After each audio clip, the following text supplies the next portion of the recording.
Hi,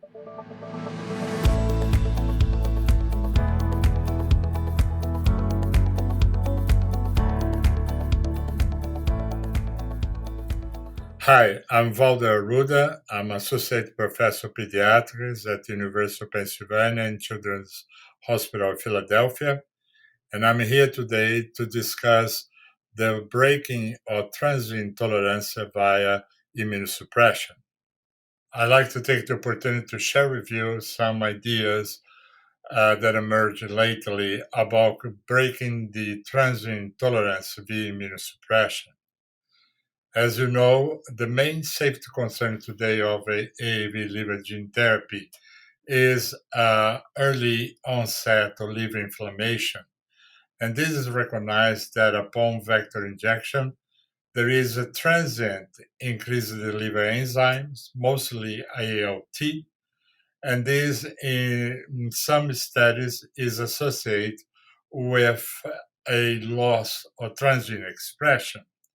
In some other systems, vector systems, you do have an increase of the liver enzyme as ALT as well, but there is no evident loss of the transgene expression.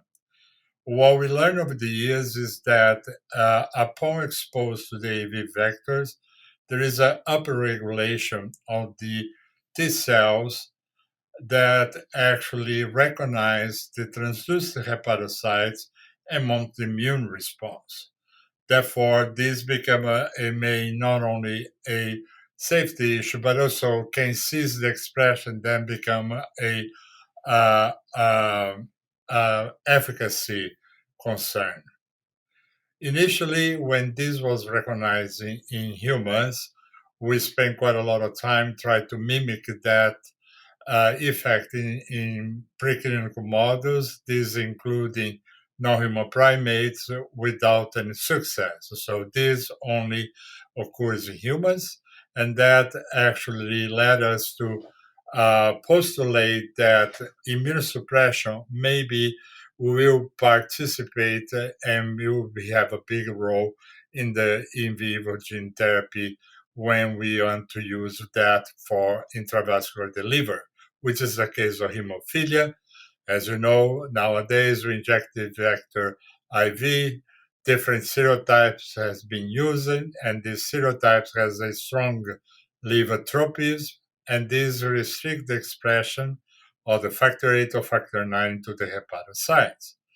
So, how to deal with the immunosuppression in this scenario once we do not have a preclinical models that can be reliable?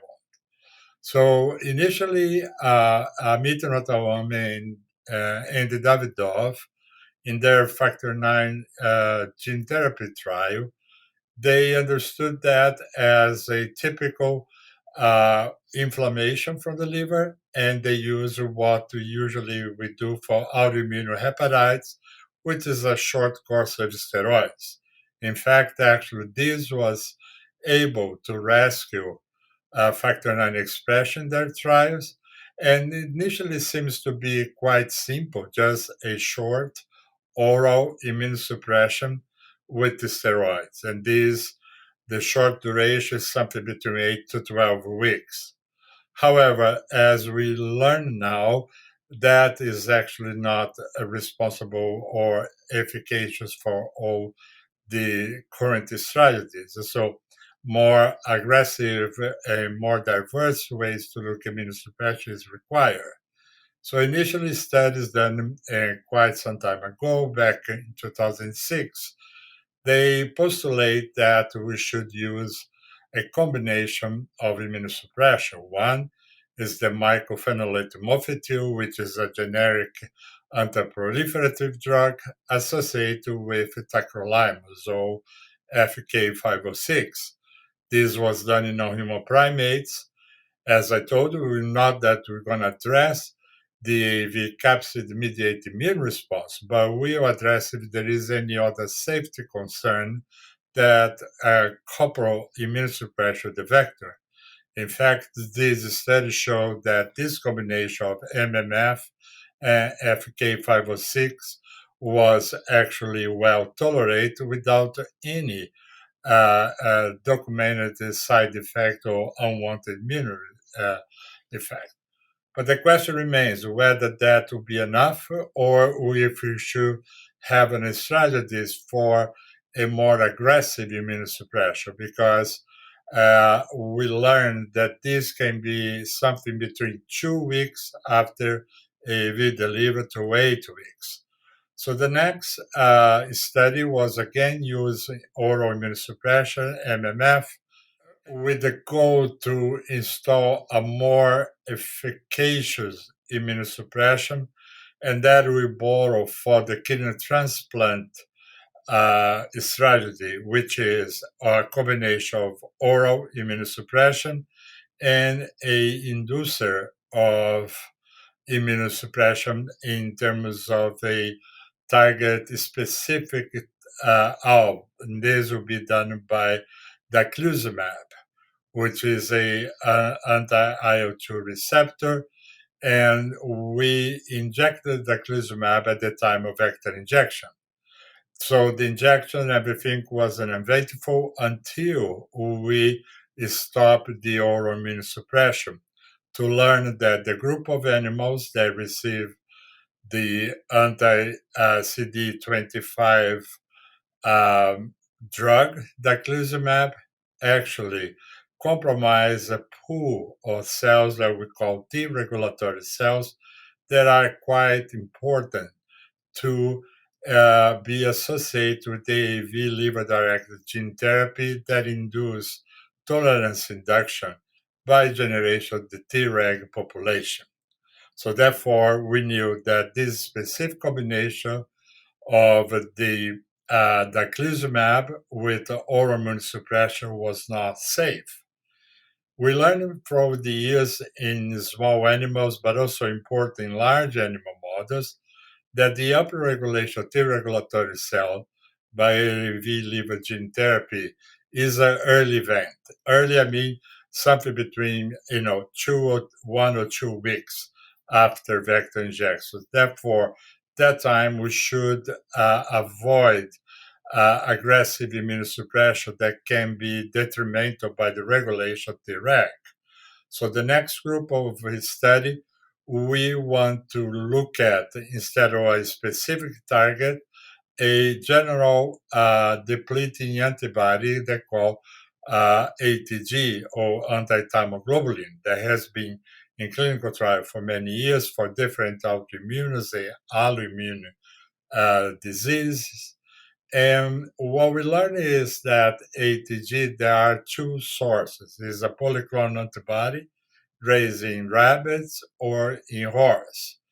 And the rationale for our study was to use the rabbit ATG. And this was based on limited but consistent evidence that compared the horse, rabbit ATG is spare Treg, therefore seems to be safer from that specific point of view that what we could learn from the horse. So the way that we designed was again a course of oral immunosuppression, and we decided to give ATG in two different steps. Group one, again, we did the vector injection, and around that time we gave the first ATG delivery.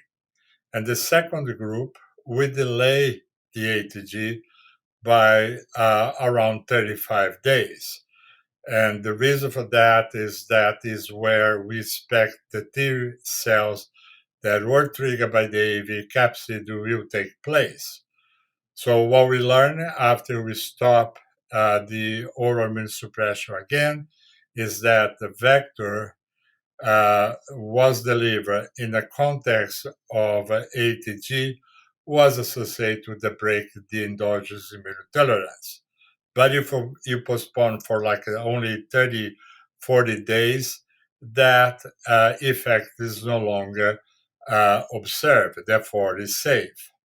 This was nothing that happened only in the context of gene therapy, but also we learned from a group at the NIH led by Neil Young, that they look at compare side by side horse versus rabbit ATG for a completely different condition called acquired plastic anemia. And not surprisingly, according to our study as well, the rabbit ATG was associated with the compromise of the Treg population, but the horse was not. And looking at the data more carefully, what we learn is that the lymphopenia associated with the rabbit ATG is so extensive that there is a uh, evidence that seems like the Treg was spared, but actually that is only relative speaking, not in absolute numbers.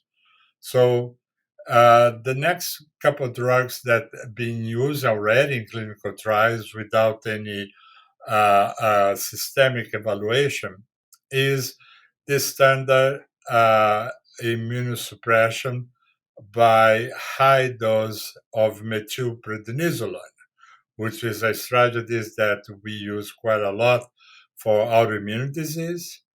And that seems to be safe in terms of spare Tregs.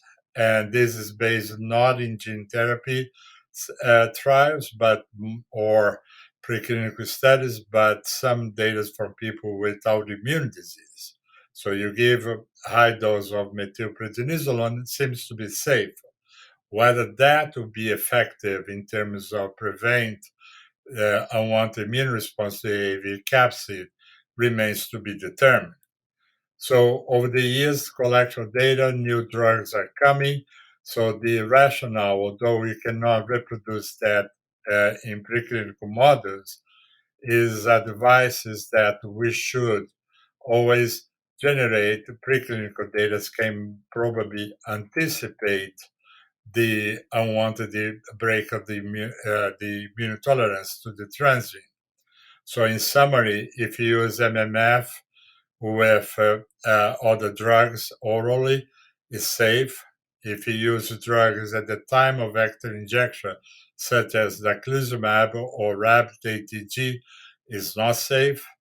But if you delay the more intensive therapies, such as the rabbit ATG, that will be efficacious and won't compromise the regulatory T cells. One last point that I want to make is that we have not looked yet carefully in B cell system that maybe target B cells maybe be another way to avoid compromise the T regulatory cells.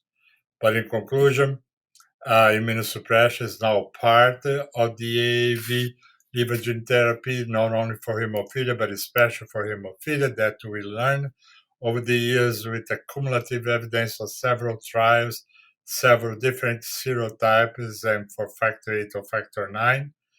The ideal drug should be the one that has no or minimal effect on the pool of T regulatory cells. Prednisone and even pulse therapy with methylprednisolone seems to be safe. However, whether we want to try different drugs that is target for human uh, phenotype, we should is advised to test that in non-human primates.